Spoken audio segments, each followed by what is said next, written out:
പല്ല് ക്ലീൻ ചെയ്താൽ പുളിക്കുമോ? ക്ലീനിങ്ങിന് ശേഷം ഇനാമൽ പോകുമോ? ഇങ്ങനെ പല ചോദ്യങ്ങളാണ് പേഷ്യൻസ് ക്ലീനിങ്ങിന്റെ ടൈമിൽ വരുമ്പോൾ ചോദിക്കുന്നത്.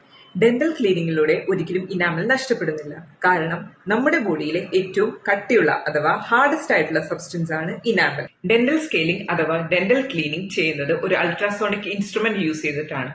ഇതൊരു വൈബ്രേറ്റിംഗ് മെഷീനും കൂടിയാണ്. ഈ വൈബ്രേറ്റിംഗ് മെഷീൻ യൂസ് ചെയ്ത് പല്ലുകളുടെ ഇടയിലുള്ള അഴുക്കുകളെയും സ്റ്റെയിൻസ് അഥവാ കറകളെയും നീക്കാൻ ഹെൽപ്പ് ചെയ്യുന്നു.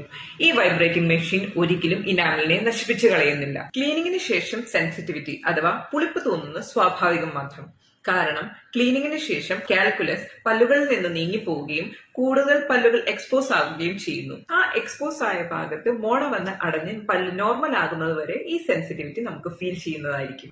ഈ പല്ലും ഈ മോണയും തമ്മിലുള്ള ബന്ധം കുറച്ചുകൂടി സ്ട്രോങ് ആക്കാൻ വേണ്ടി 6 months അല്ലെങ്കിൽ 1 year കൂടിയിരിക്കുമ്പോൾ ക്ലീനിങ് ചെയ്യുന്നത് നല്ലതായിരിക്കും.